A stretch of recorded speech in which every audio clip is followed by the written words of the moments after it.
आप सभी सुनने वालों को मेरा प्रणाम। आज हम बात करेंगे दान के ऊपर कि हमें किन चीज़ों का दान नहीं करना चाहिए। देखिए, वैसे तो आप अपनी लाइफ में जो भी दान करते हैं, बस यही एक ऐसी चीज़ है जो आपके साथ जाएगी। दान करना हमेशा शुभ माना जाता है और आप किसी भी चीज़ का दान करते हैं वो हमेशा आपको डबल रूप में वापस आता है। तो आप अपनी लाइफ में दान हमेशा करते रहिए, क्योंकि यही एक ऐसी चीज़ है जो आपको 100% ग्रोथ देती है। पर आज हम आपको 1 से 2 चीज़ें बताएंगे, इनका आप थोड़ा सा ध्यान रखिएगा और कोशिश करिएगा कि अपने लाइफ में हम कभी भी इन चीज़ों का दान ना करें या ये चीज़ें हम लोगों को गिफ्ट में ना दें। तो आइए शुरू करें। तो सबसे पहली चीज़ और ध्यान देने वाली बात जो हमें नहीं दान करना चाहिए वो होता है आंवले का पेड़ या झाड़।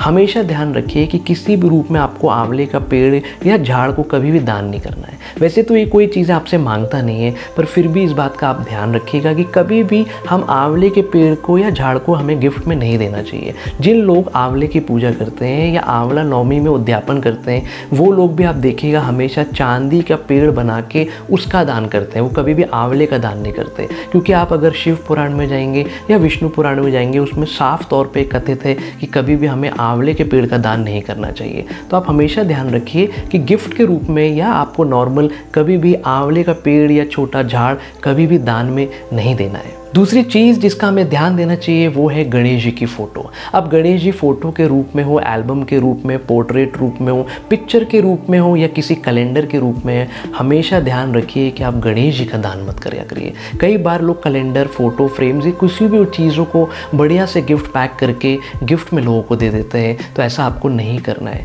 देखिए, गणेश जी को कभी भी दान नहीं करना चाहिए। गणेश जी रिद्धि सिद्धि और बुद्धि के स्वामी माने जाते हैं। ये एक ऐसे देवता हैं जिनकी चीज़ों को हम अपनी लाइफ में साधना है। ये दान देने वाले देवता नहीं माने जाते। पता नहीं कहां से ये बात मार्केट में प्रचलन में आ गई है कि लोग गणेश जी का दान करने लगे, उनको फोटो के रूप में देने लगे या चांदी के गणेश जी गिफ्ट में देने लगे। कभी भी अगर आप गणेश जी से रिलेटेड कोई भी चीज़ों का दान करेंगे तो ध्यान रखिएगा उस दिन से आपकी जो संप्रदाय है वो कहीं ना कहीं थोड़ी कम होगी। आपको किसी न किसी रूप की प्रॉब्लम ज़रूर आ सकती है और ये भी बिल्कुल शास्त्रित कथन है। आप हमेशा ध्यान रखिए कि आपको गणेश जी किसी भी रूप में दान नहीं करना है। एक और बात का ध्यान रखिए इसके साथ साथ, और इसके लॉजिक को समझिए कि हम जिन लोगों के घर में वास्तु को देखने गए तो कई बार हमने देखा है कि एक ही घर में लोगों के यहाँ पे अलग अलग गणेश जी लगे हुए हैं या उनके अपने ही कबर्ड में बहुत सारे गणेश जी रखे हुए हैं। तो हमने पूछा कि आपके इतने गणेश जी क्यों हैं, तो बोलते हुए सारे लोगों ने हमें गिफ्ट दिया है। देखिए, गणेश जी का इतना प्रभाव है कि अगर इसको हम सही डायरेक्शन में लगा देंगे तो ये पूरे मार्केट को हिलाने की ताकत रखते हैं। गणेश जी को हम 3D रेमेडी में इस्तेमाल करते हैं वास्तु के रूप में, और अगर आपने अपने घर में गणेश जी किसी भी डायरेक्शन में लगा दिए हैं तो ये 100% आपको नुकसान पहुँचाएंगे। अलग अलग प्रकार के गणेश जी अलग अलग डायरेक्शन में लगाए जाते हैं।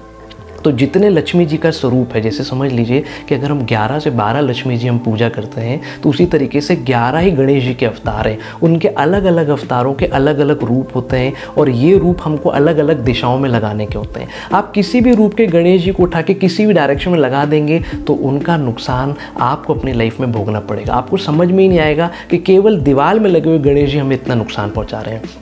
बहुत सारे लोगों ने गलत जोनों में गणेश जी को स्टोर में रख दिया है या अपने कबर्ड में रख दिया है और उनको बहुत ज़्यादा नुकसान हुआ है। ये वास्तु के दृष्टिकोण से बहुत इफेक्टिव रेमेडी मानी जाती है गणेश जी को। तो बिल्कुल ध्यान रखिए कि अगर आपके घर में बहुत सारे गणेश जी हैं तो उनको आप अलग कर दीजिए या आप उनको कहीं ना कहीं अलग किसी अलग डायरेक्शंस में रखिए, और कोशिश करिए कि अगली बार से हम कोशिश करें कि गणेश जी की जो गिफ्ट है वो हम ना लें, या आप अवॉइड करिएगा गणेश जी की गिफ्ट लेने में, या गणेश जी को हम कभी गिफ्ट में ना दें।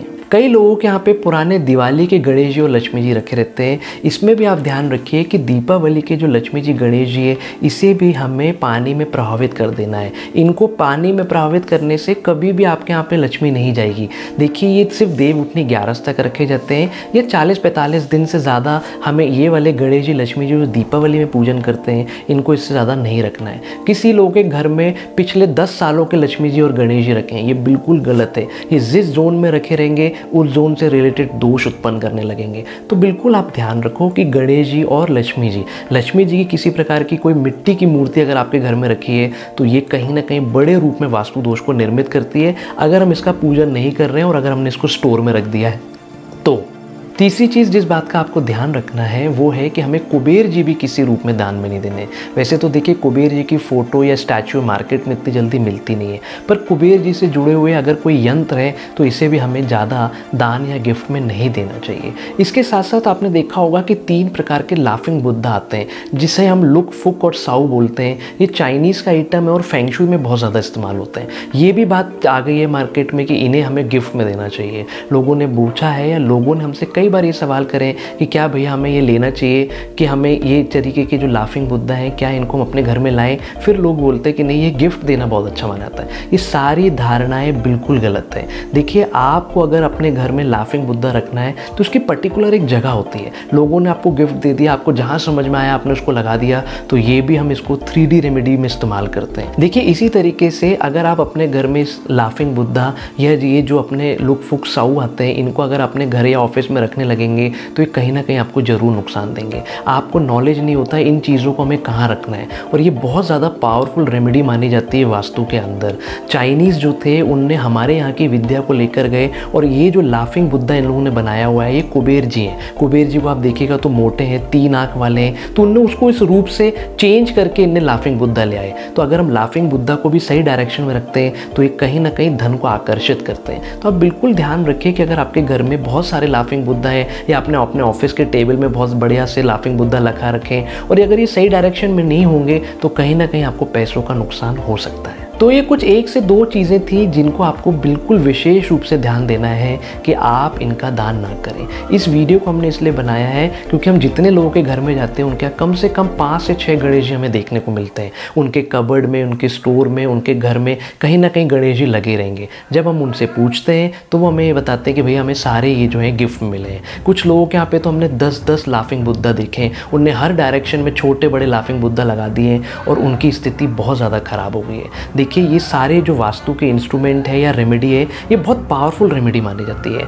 इनको आप ऐसे कहीं पर भी इस्तेमाल ना करें। इसलिए आप ध्यान रखें कि अगर आप गणेश जी या कुबेर जी या ये लाफिंग बुद्धा गिफ्ट में नहीं देंगे तो ये ज़्यादा बेहतर होगा। लोगों का जीवन ज़्यादा आसान रहेगा, क्योंकि आप इनको गिफ्ट में दे देते हैं तो लोग इसको अपने घर में या तो कहीं लगा देंगे या रख देंगे, और उसका ड्रॉबैक इनकी लाइफ में ज़रूर आएगा। तो कभी भी गिफ्ट देने से पहले या दान देने से पहले आप इन छोटी बातों का ज़रूर ध्यान रखिएगा। अब आप ध्यान रखिए कि अगर आपके घर में ज़्यादा गणेश जी हैं तो उनको कहाँ पे लगाना है। पहले तो कोशिश करिएगा कि जितने भी गणेश जी उनको कोशिश करिए कि धीरे धीरे करके हम अलग करें। कैलेंडर या किसी रूप में कहीं पे फटे हुए तो उनको पानी में प्रभावित कर दीजिएगा। हमने बार बार एक चीज़ बोली है, कभी भी कोई चीज़ खंडित हो जाती है तो इस पर आपको किसी भी प्रकार का कोई दोष नहीं लगता है। आप बिल्कुल प्रणाम करके इसे किसी भी जल में प्रभावित कर दीजिएगा। तो गणेश जी रखने की जो सबसे अच्छे डायरेक्शन मानी जाती है वो मानी जाती है नॉर्थ की डायरेक्शन और ईस्ट की डायरेक्शन। नॉर्थ में हमें ग्रीन कलर के गणेश जी लगाने चाहिए और रेड कलर के हल्के से लाइटिश ऑरेंज कलर के गणेश जी हम ईस्ट के डायरेक्शन में लगा सकते हैं। हमेशा ध्यान रखिए साउथ वेस्ट के एरिया में कभी भी आपको गणेश जी नहीं लगाने, इनके बहुत ज़बरदस्त नुकसान होते हैं। इसके साथ साथ ध्यान रखिए कि अगर आपके यहाँ पे किसी भी प्रकार का लुक, फुक, साउ है, मतलब हम उसे लाफिंग बुद्धा बोलते हैं, अगर ये किसी भी तरीके से आपके घर में है तो इसे भी हमें हमेशा अपने नॉर्थ के डायरेक्शन में रखना है। इनको आपको इस तरीके से रखना है कि घर के सेंटर की तरफ देखें। लाल कलर के अगर आपके यहाँ पे लाफिंग बुद्धा है तो इसे हमें अवॉइड करना है। बहुत सारे लोगों के हमने लाल कलर के देखे। लाल कलर के अगर आप अपने घर में रखते हैं तो इसको एक ही डायरेक्शन में रखना है, वो है साउथ ईस्ट। और अगर वाइट, ब्लू, ग्रे कलर के लाफिंग बुद्धा आपके यहाँ पे हैं तो इसको आप अपने घर में रखिए नॉर्थ के डायरेक्शन में। कलर कॉम्बिनेशन और स्टैच्यू की जो जिस तरीके से उसकी आकृति होती है इस पर डिपेंड करता है कि हमें इसे कहाँ रखना है। तो इन छोटी छोटी बातों का ध्यान रखिए। गणेश भी हम नॉर्थ के डायरेक्शन में रखेंगे और कुबेर जी या लाफिंग बुद्धा भी हम नॉर्थ के डायरेक्शन में रखेंगे। इसके कलर कॉम्बिनेशन के हिसाब से आप इनको सेट करिएगा। आप हमारे साथ जुड़े रहिए, मैं काम की बातें लाता रहूँगा। तब तक के लिए नमस्कार।